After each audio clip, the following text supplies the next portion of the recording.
Nous allons partager la parole du Seigneur dans les livres des psaumes, chapitre 34, au verset 20. Écoutons la lecture avec le pasteur apôtre maman Séraphine. Nous lisons au nom de Jésus-Christ. Les malheurs atteignent souvent les justes, mais l'Éternel en délivre toujours. C'est vrai que nous avons toujours entendu cette parole. J'en ai besoin. Cette parole de vie. Et ça nous fait plaisir quand nous entendons ce genre de messages. Et aujourd'hui, c'est vrai que si le Seigneur nous donne cette parole, c'est qu'il y a quelqu'un qui ne comprend plus rien dans son malheur.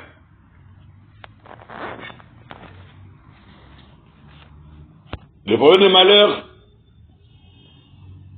quand on est chrétien, le malheur n'est plus un problème.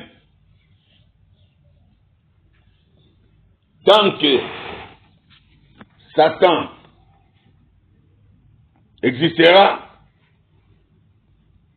et tant que ce monde subsistera,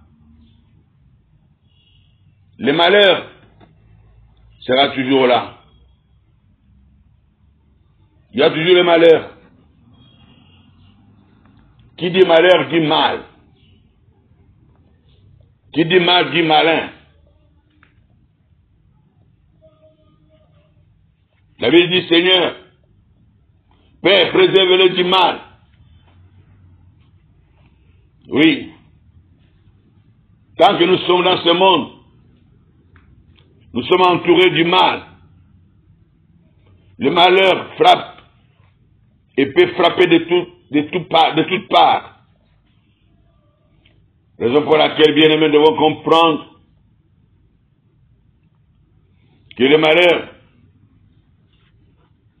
ça fait partie de la vie de ce monde.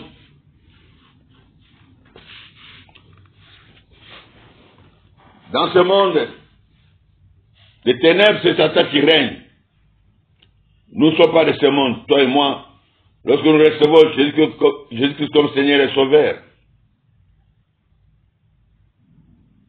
Nous ne sommes pas de ce monde, bien-aimés. Avant de rencontrer Jésus-Christ, c'est Satan qui régnait dans nos vies. Je me rappelle dans la Bible nous donne une illustration sur ce point-là. Jésus annonçant sa mort proche à ses disciples.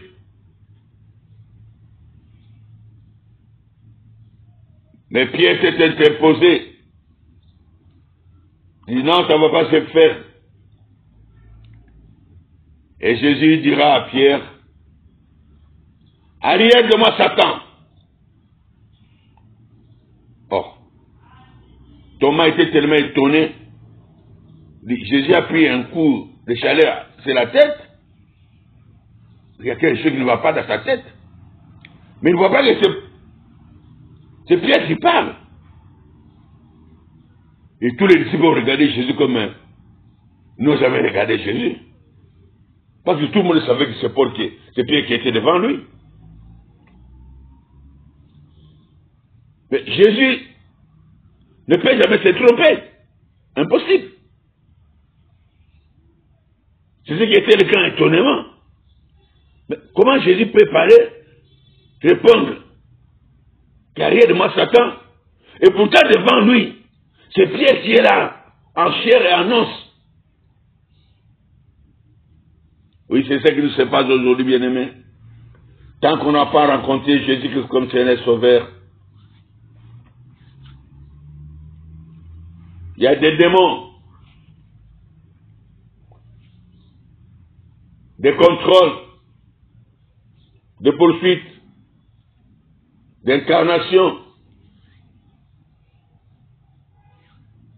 qui peuvent utiliser notre voix, nos capacités, nos caractères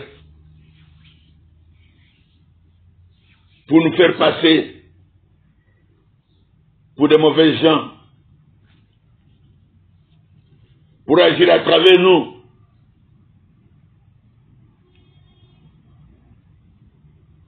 C'est pour ça que vous voyez souvent, il y a beaucoup d'enfants qui grandissent bien, mais après ils deviennent avec de mauvais caractères, ou le mari ou la femme.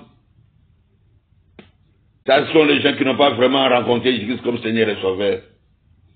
Ils sont à la merci du diable. Ils sont contrôlés par le diable. L'iniquité agit encore dans leur vie. Ils ne sont pas encore passés par la repentance.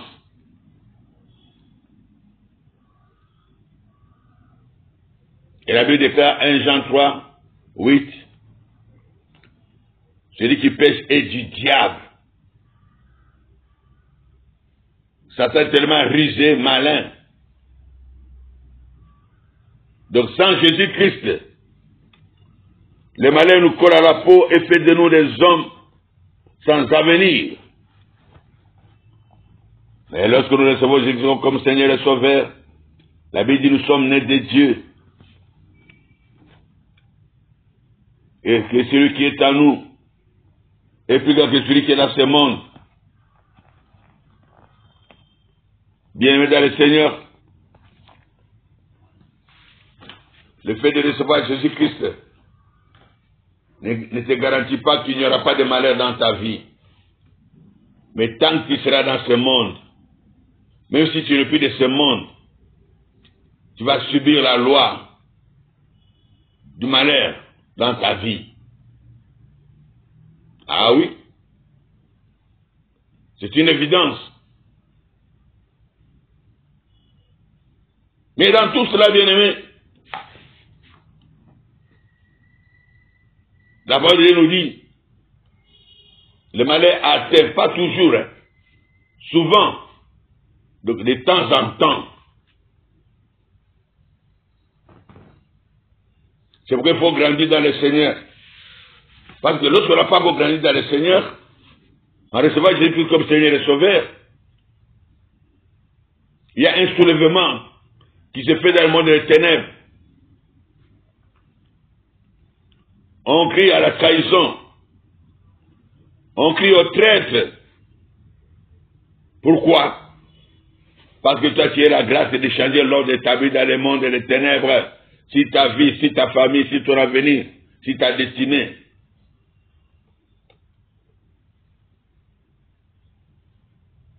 Et ils t'ont donné une autre destinée. Où tu devais les servir toute la vie. En croupissant dans la misère. Mais lorsque tu rencontres Jésus-Christ, Jésus te libère, te délivre du projet mystique et satanique et des ténèbres de ce monde, du projet familial. Alors lorsque tu échappes à leur contrôle, lorsqu'il n'y a plus de condamnation sur ta vie, et ils vont se mettre, bien-aimés, à te rechercher. Et quand ils te recherchent, parce que tu vis avec eux, tu manges avec eux, tu étudies avec eux, tu travailles avec eux, tu pries même avec eux. Alors, comme Satan, l'ennemi est toujours malin, il peut même se changer en ange de lumière dans le but de t'asséner des coups, dans le but de te décourager, dans le but de te refroidir dans ta foi, dans le but de te récupérer, te montrer que la voie que tu as suivie, ce n'est pas une bonne voie. Voilà une source de malheur dans la vie du chrétien. Satan veut te faire comprendre que tu as commis l'erreur en abandonnant la vie du monde, en abandonnant la vie du péché. Il n'y a pas beaucoup de soi-disant chrétiens qui se posent des questions.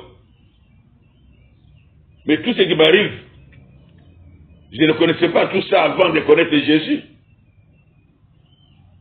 Avant, j'étais à l'aise. Oui, tu étais à l'aise parce que tu le servais. Tu étais à l'aise parce que tu étais sous son contrôle. Tu étais à l'aise parce que tu savais à quel moment agir sur toi.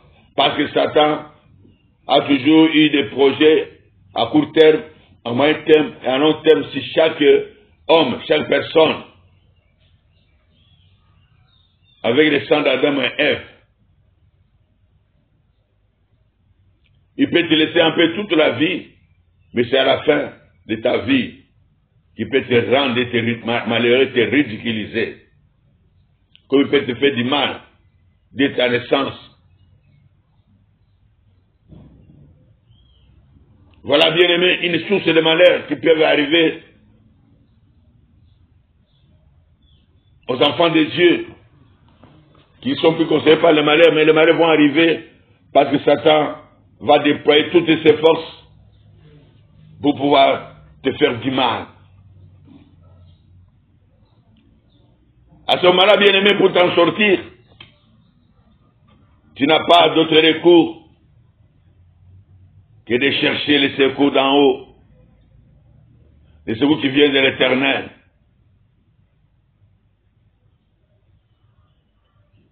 Parce que lorsque le malheur crie, lui il attend, il est délivré du mal, nous dit la parole de Dieu. Comme les enfants de Dieu en Égypte, lorsqu'ils ont crié,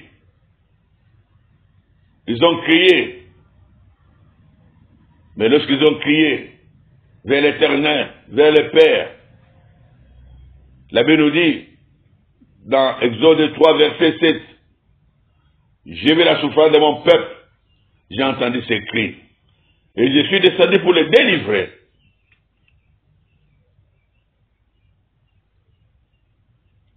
C'est une très bonne chose, bien-aimé. Mais il y a d'autres malheurs qui arrivent dans notre vie, qui n'ont rien à voir avec l'ordre établi.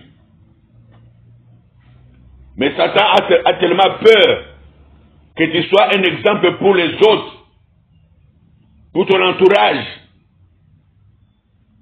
Parce que si tu évolues dans le Seigneur, tes portes vont s'ouvrir, tes besoins vont se revenir, une puissance va se dégager en toi, et tout le monde voudrait avoir cela.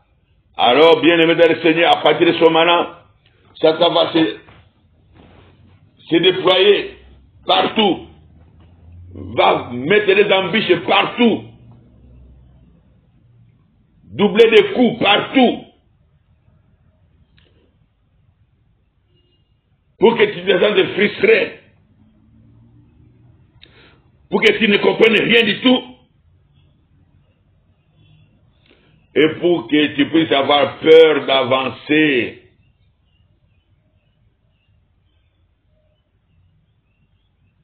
Lorsque Satan a vu, il a vu le peuple, le disciple de Jésus-Christ aller vers l'autre bord pour avoir une autre expérimentation de la puissance de Dieu, de la gloire de Dieu, pour avoir une autre dimension spirituelle. Il dit non, si ces gens arrivent à l'autre côté, c'est fini. La gloire de leur Jésus va se répandre un peu partout. Il est venu pour les freiner. Il est venu pour les empêcher d'arriver. Il est venu pour les empêcher d'atteindre l'autre bord. Oui, bien-aimé. C'est ce qui s'est passé avec Joseph dans la maison de Potiphar. Avec la femme de Potiphar. Lorsque Satan a compris, malgré tout ce qu'il avait fait contre Joseph, à travers sa famille, il a dit non, ce petit ici, si je les laisse continuer, l'accomplissement de son Dieu va se faire dans sa vie. Il vient de devenir grand.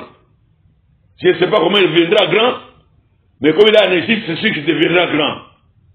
Je vais m'y mettre, je vais me couper en 4 pour l'empêcher d'atteindre l'autre bord, d'atteindre son élévation. Il veut tout faire pour que les promesses de Dieu ne s'accomplissent pas dans sa vie. Oui, bien, mais c'est pour te dire, il y a d'autres malheurs qui arrivent dans ta vie. Ça, c'est le point 2.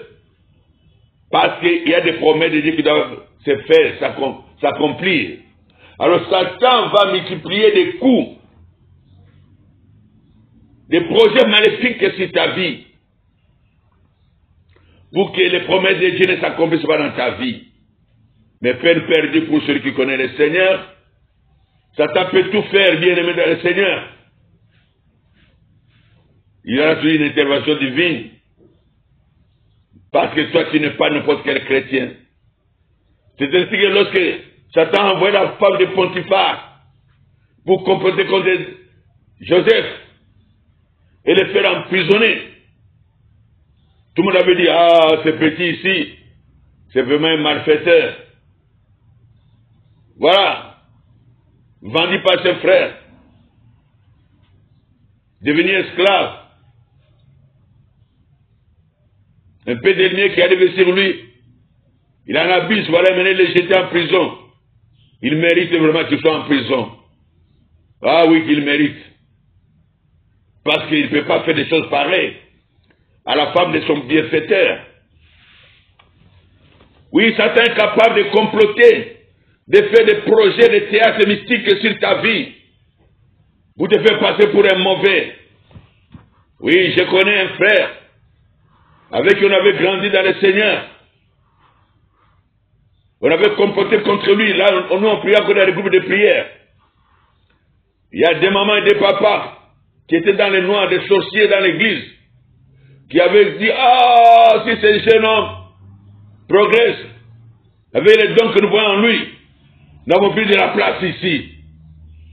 Empêchons, faisons tout pour casser sa progression. Ils ont comploté. Ils ont commencé à inventer de mauvais rêves sur lui. Des faux messages, des fausses prophéties sur lui. En étant des sorciers, des magiciens. Surtout comme il était véhiculé en tant qu'étudiant. Les gens ne savaient même pas d'où il avait son véhicule, sa voiture. Comment un étudiant peut avoir une voiture? Parce qu'à ce temps-là, c'était même difficile de voir des gens qui travaillent à avoir des voitures. Dans les années 80. Un bien-aimé. C'est comme ça que ce frère a souffert. Il était taxé de tout le monde du diable. Et les gens, au lieu de s'approcher de lui, malgré ce qu'il était bon, malgré les dons, tout le monde commençait à le fuir. Parce qu'il y avait les diables qui avaient orchestré, dit n'importe quoi sur lui. Mais Dieu avait mis 3 frères à côté de ces bien-aimés-là, qui ont dit au chef, nous savons qui tu es, mais nous allons combattre avec toi. Ce combat, c'est contre ton avenir, ce n'est pas contre toi. C'est contre ce que Dieu va faire avec toi. Et les bien-aimés ont souffert pendant plus de 3 ans des coups bas de Satan. Mais vous savez, bien-aimés, notre Dieu, ce n'est pas un Dieu de chanter inachevé. Lorsqu'il commence, il amène toujours à l'excellence et il achève. Oh, je vous assure, les 3 années que ce frère a passé dans le groupe de prière, c'était terrible. Mais aujourd'hui, bon, quelques années après, 5 ans après, Dieu l'a établi. Dieu l'a établi dans ses droits. Tout le monde a reconnu qu'il priait le véritable Dieu. Et tous ceux qui l'accusaient, tous ceux qui avaient comploté contre lui, jusqu'aujourd'hui, il broie du noir. Et les bien-aimés, Dieu l'a tellement élevé, a fait de lui, aujourd'hui, un grand apôtre, qui passe de lieu en lieu partout, il fait du bien. Dieu l'a tellement élevé, pas seulement spirituellement, mais matériellement, financièrement. Il est devenu source de bénédiction pour plusieurs. Mais à cause de cela, bien-aimé, le malheur devait d'abord arriver parce que Satan ne peut pas te laisser arriver à l'autre bord. Il va élever le vent, il va soulever la mer, il va soulever le monde des ténèbres contre ta vie. Et tu te poseras des questions. Je ne comprends pas. Oui, si tu ne comprends pas, Jésus-Christ, il est l'omniscient, il connaît toutes choses. Il te dit dans Jérémie 33:3, invoque-moi, je te répondrai. Il t'annoncerai des choses cachées, des grandes choses que tu ne connais pas. Jésus connaît pourquoi. Toi, continue à prier, il connaît pourquoi. Toi, maintenant dans la transgression, il connaît pourquoi tu es attaqué. Et il ne te laissera pas ignorant. Il te le dira au temps opportun. Il te le dira. Et tu glorifieras le Seigneur. Joseph ne comprenait rien du tout. Mais un jour, il a dit à ses frères qu'il avait vendu. Oh, bien-aimé, les malheurs que vous avez projetés sur moi, mon Dieu l'a changé en bien. Alléluia. Oh, bien-aimé, aucun malheur ne peut t'atteindre. Dieu ne permettra pas que ta foi défaille. Non, je sais que tu es réclamé, comme Pierre était réclamé par l'esprit de famille. Les esprits ont compris quelle était son étoile. Ils sont allés même jusqu'à Jésus. Voilà l'audace de Satan. Jusqu'auprès de Jésus. Pour réclamer la vie de Pierre. Il nous appartient. C'est notre sang. Il nous appartient. Il est dans l'alliance familiale. Il nous appartient. Oui, ils avaient le pouvoir de kilos d'aller réclamer. Parce que Pierre, à ce moment-là, n'avait pas encore accepté Jésus comme Seigneur et Sauveur. Jésus n'était pas encore mort, Jésus n'était pas encore glorifié, donc Jésus n'était pas encore élevé. Ah, bien-aimé, Pierre était paniqué. Mais Jésus a dit, dans Luc 22, verset 32a, j'ai prié pour toi, afin que ta foi ne défaille point. Ah, Jésus est toujours là. Oh, bien-aimé. 31 nous dit, Simon, Satan vous a réclamé pour vous cribler. Mais, comment il peut réclamer Simon Pierre? Il réclame ce qui lui appartient. Tant que tu n'appartiens pas à Jésus, tu fais semblant d'appartenir, ou tu crois appartenir mais tu ne l'es pas. Tu n'as pas encore reçu réellement, tu n'es pas encore passé par la repentance. Satan encore besoin de te réclamer, de te faire du mal. Oh, moi j'ai pris, c'est comment ce qui m'arrive. Est-ce que tu as réellement accepté Jésus-Christ comme Seigneur et Sauveur bien-aimé? C'est ce qui est important de savoir. Est-ce que ta conscience ne te reproche pas certaines choses que ton entourage ne connaît pas? Ne prends pas des hommes qui sont autour de toi comme des modèles pour marcher avec Jésus. Prends Jésus-Christ comme ton modèle. Que sa parole ne te quitte jamais. Mais dis sa parole jour et nuit. Tu connaîtras la volonté de Dieu. Et Jésus sera ton modèle. Et tu feras même plus que ce que Jésus a fait. Et il y a la troisième catégorie. Des malheurs qui nous arrivent.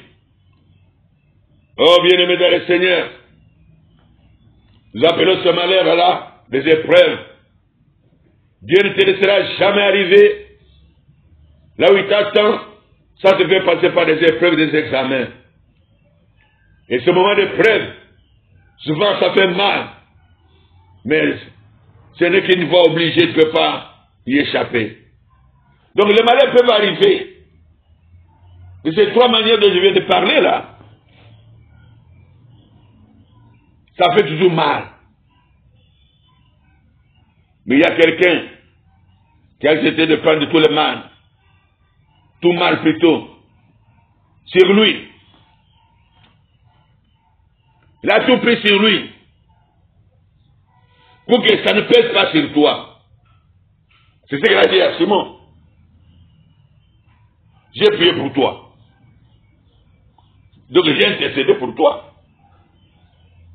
Lorsqu'on intercède, donc on a le souci de quelqu'un. Lorsqu'on intercède, il y a la compassion. On se met à la place de celui qui souffre pour porter son malheur. Et Jésus l'a si bien fait. Voilà pourquoi toi et moi, nous sommes capables de supporter n'importe quelle souffrance lorsque nous sommes avec Jésus-Christ. Lui intercède à la droite du Père. Pour toi et pour moi, bien-aimé dans le Seigneur. Et si tu connais ce Jésus-là, aucun malheur ne te séparera de ce Jésus-là. Parce que, bien-aimé dans le Seigneur, je vais te lire un passage qui va te faire du bien. Et ce passage, ça sera ma conclusion aujourd'hui. Parce que dans ce passage des Romains, au chapitre 8, ce passage est très important pour ce message. Dans Romains chapitre 8, verset 35 d'abord, je vais lire au nom du Seigneur Jésus-Christ. C'est un passage qu'il faut relire tous les jours. Je te le recommande. Toi qui écoutes ce message, parce que ce message c'est pour ta vie. Romains 8, 35 d'abord. Qui nous séparera de l'amour de Christ? Sera-ce la tribulation, ou l'angoisse, ou la persécution, ou la faim, ou la nudité, ou le péril, ou l'épée? Maintenant écoutez la réponse. Verset 38 à 39. Car j'ai l'assurance que ni la mort, ni la vie, ni les anges, ni les dominations, ni les choses présentes, ni les choses à venir, ni les puissances, ni la hauteur, ni la profondeur, ni aucune autre créature ne pourra nous séparer de l'amour de Dieu manifesté en Jésus-Christ, notre Seigneur. Oh bien-aimé, aucune souffrance que vous avez d'en haut, d'en bas, du sous-sol, des eaux, du village, du deuxième monde, ne peut jamais te séparer de ton Jésus. C'est Jésus-là, ton premier amour. C'est Jésus-là pour qui tu as versé des larmes, sans être fouetté, sans être battu. Mais tu as versé des larmes. Je t'ai c'est mon Jésus, comme mon Seigneur et mon Sauveur. Oui, c'est toi que j'aime. Je t'aimerai toute ma vie. Je te donne ma vie. Prends ma vie. Montre-moi ton amour et ton plan merveilleux. Oh Jésus, je t'aime. Oh bien-aimé, son amour est éternel. Ici, on vient nous montrer que son amour est inséparable. Tant que tu es avec Jésus, tant que tu es avec lui, même si le malheur atteint tout le monde, toi tu porteras tous des fruits, parce que toi tu es attaché à lui. Tant que tu seras attaché à Jésus, les malheurs viendront, mais ton Dieu te délivrera toujours. Je répète toujours, à n'importe quel âge, les malheurs viendront, parce que tu as compris pourquoi les malheurs doivent venir. Les malheurs seront là, vont assaillir, mais je t'assure que toi tu témoigneras toujours. Après chaque malheur, ça sera un grand témoignage. Donc pour conclure, les malheurs viendront dans ta vie pour que tu sois un témoin de Jésus-Christ. Et que la gloire revienne à notre Seigneur qui nous a donné ce passage ce matin pour nous fortifier, pour nous encourager, pour vivifier notre foi, pour booster notre foi. Que le Dieu de la miséricorde soit béni. Au nom de Jésus-Christ, nous avons supplié Père, et nous disons tous Amen. On applaudit pour les rois des rois.